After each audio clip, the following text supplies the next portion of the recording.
Hey, everybody, and thanks again for joining us for another episode of the OIG Roundtable.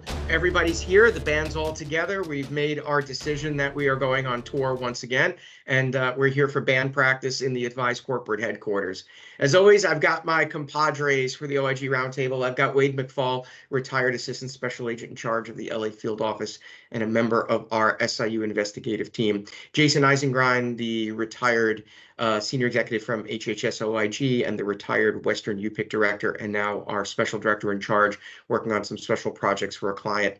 And last but not least, Matt Kachansky, Jason's counterpart from HHS OIG and the retired Northeast UPIC director, and now a manager on our investigative team, and currently actually working on one of our client deliverables of one of our SIU teams to help with some process improvement. So good stuff for today. I think, the topic that I think we want to talk about is sources of information. I put those into a couple of different categories. I put them into open sources of information. And there's actually a bunch of courses out there you can take on open source intelligence, right? It involves doing things like doing deep web searches or dark web searches for information. But there's open sources of information. We'll talk about a little bit of those proprietary sources of information. And then organizational sources of information, and all three of them have important pieces of the puzzle and how they all work.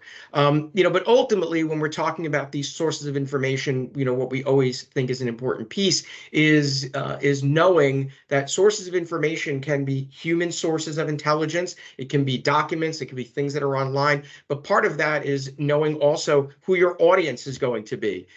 So typically at the OIG, our audience was the U.S. Attorney's Office, but you can go and have interactions and have investigative analysts and have people that are going to help you with cases and develop intelligence and source of information through things all the way down to the local resources. And so, Wade, I want to start with you because obviously, when we're talking about from the investigative perspective, you're talking about sort of this hierarchy. In the law enforcement perspective, as an OIG agent, our hierarchy was starting with the U.S. Attorney's Office and then kind of working our way down. And one thing that made you guys unique over LA was that not every case went to the U.S. Attorney's offices, and that as a general source of information, both ways in that communication for information, was also being able to understand who your local opportunities for prosecutions were. Like the LA City or the LA County office, for example, would have prosecutors and intelligence people and the ability to share information and gather intelligence, right?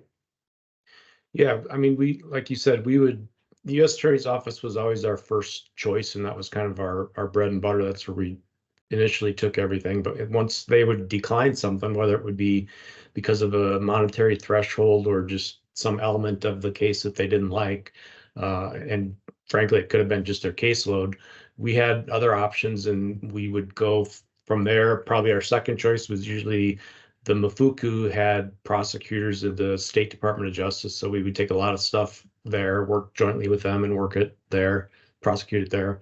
But we did branch out a little bit. We had cases in like various projects with the sheriff's office, so we would go to the DA's office a lot of times. We had cases prosecuted there, and as you alluded to, we even had some cases that had to do more with the city in that they were patient dumping cases where the ambulance would drop people off like in Skid Row, and we ended up using the LA City Attorney's Office was very interested in that, so we ended up working those with them. But not only the prosecutor wise, I mean, we would try and get, and I think most of the regional offices did this, but if you could get assistance from other agencies, we always tried to, if there was a Medicaid nexus, we always worked it with the Mafuku.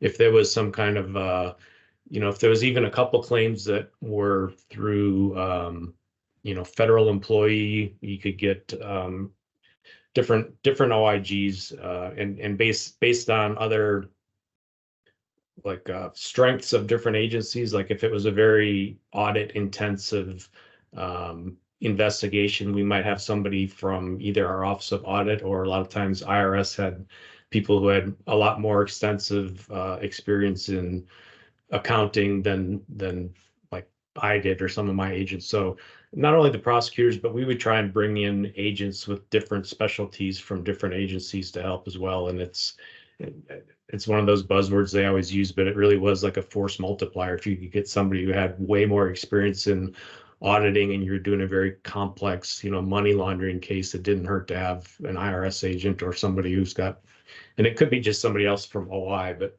somebody who has that skill set to bring them on board.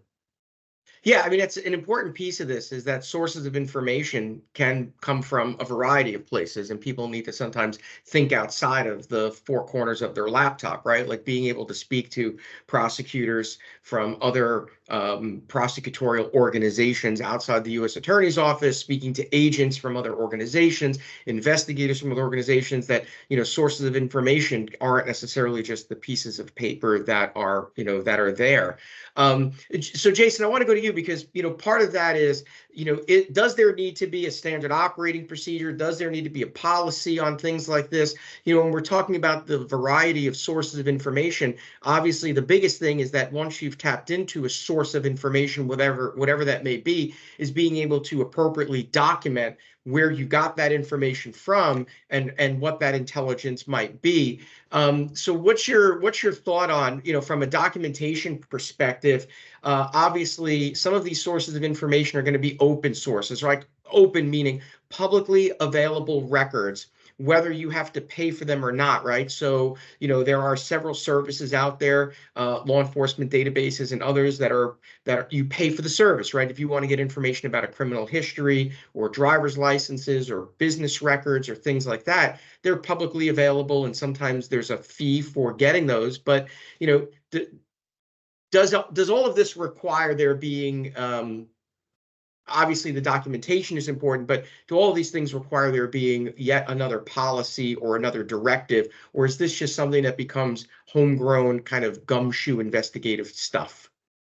I think that we have to realize that investigation is a profession. It isn't something that could be done through artificial intelligence. It's not something that you can just, make up as you go along. So, there has to be a reliance on the competency of the investigators. And along with that would go significant training about sources of information, amongst other things. But certainly sources of information is a core component of conducting a solid investigation. On that being said, though, there should be definitely some policy about it, but then there should be some templates. There are going to be certain sources that just, have to be done always, right? Like, checking the OIG exclusion list on a website, that's one example, getting the Secretary of State record. And you mentioned about internal sources. So certainly you're going to want to be able to get those, the contract or the provider enrollment form. And of course, that all has to be documented in the case file. Right. And so the one thing that you brought up, which is an important piece, is, what are the internal documents, right? So some of that's going to be, we'll call that proprietary. And so, Matt, I want to go to you because when we're talking about a lot of that stuff, proprietary and organizational, you're working right now with Jaysen on a bunch of process improvement things. And we're doing some process improvements even in-house here.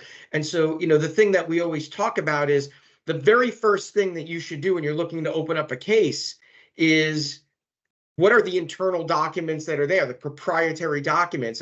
We always say to our SIU plan people that we're talking to from a process improvement perspective, we always tell the investigators one of the very first things that you need to do is pull the contract. What is the agreement, right? In the Medicare world, it's the 855 form. And, that's going to give you some information, but from a plan perspective, non-government perspective, that contract is a wealth of information. At the minimum, it's going to give you information about what is the guidance that the provider needs to follow when submitting a claim, meaning, are they following CMS guidance? Is there Medicaid guidance? Is it an NCD? Is it an LCD? Is it plan specific? What is it?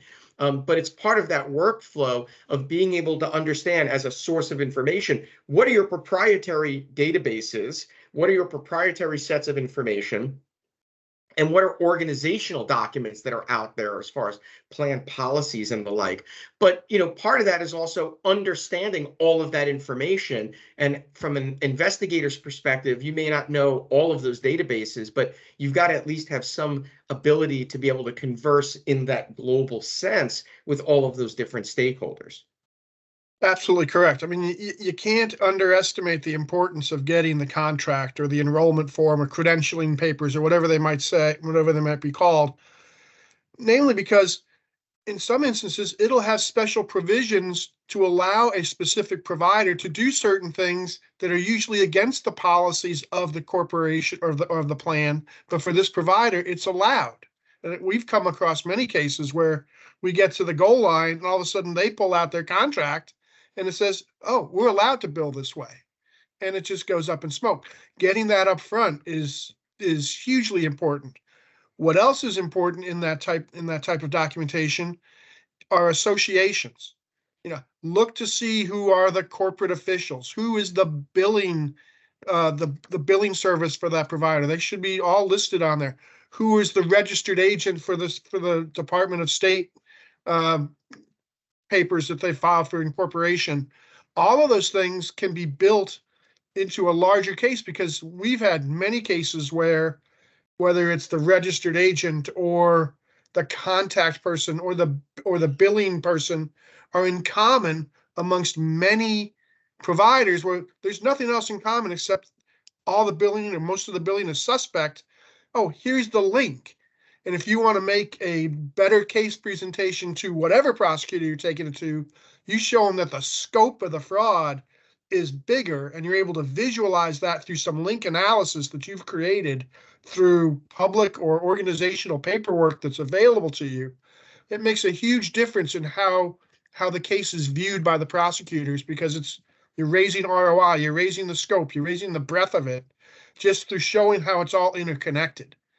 The other thing is some of the stuff you might be able to get from your plans or through for the federal government through the MACs, prior education, prior overpayments that might have been paid, program integrity history of that provider within those plans. That goes a long way toward escalating the case in the eyes of whoever you're presenting it to or whatever actions you're going to be taking against that provider because it's showing they had prior knowledge. Yeah, I don't know. When we've talked about this, I think we've run it into the ground many times, but we've had these very lengthy discussions about in the CMS space, the targeted probe and education, the TPE, and how that information can be inordinately valuable in trying to prove intent, right? The first time you do something, it's a mistake. The second time, it's an accident. The third time, it's from intent. And so having that prior education becomes a very important piece of the puzzle because you're showing that this provider's already been admonished or educated about it, previously.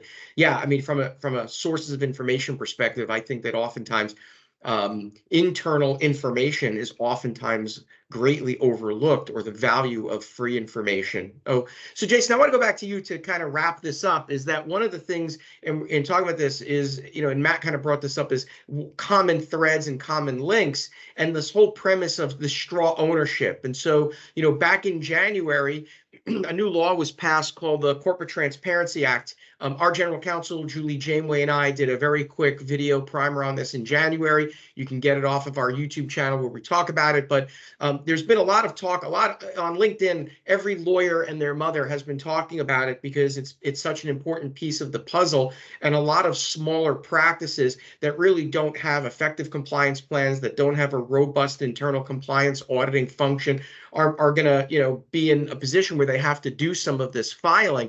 And so the issue involving straw ownership and a lot of that public records and creating those links. And last week we talked about the $2 billion catheter fraud schemes and how 6 or 7, 4 or 5 businesses across 7 states that all were seemingly interconnected, can be a piece of that puzzle. And you really can't discount the importance of that straw ownership and being able to get to the bottom of some of that through public sources. So Jaysen, for that final piece of the puzzle, and I know that the law enforcement liaison becomes a piece of this, but also having someone in-house as kind of an investigative analyst or an intelligence analyst can really help put some of those pieces of the puzzle together at a fairly low price point, because you're dealing with a lot of, potentially publicly available information, included with your internal proprietary information, can really help to shape who the owners of a company are, and maybe that cross-pollination that goes on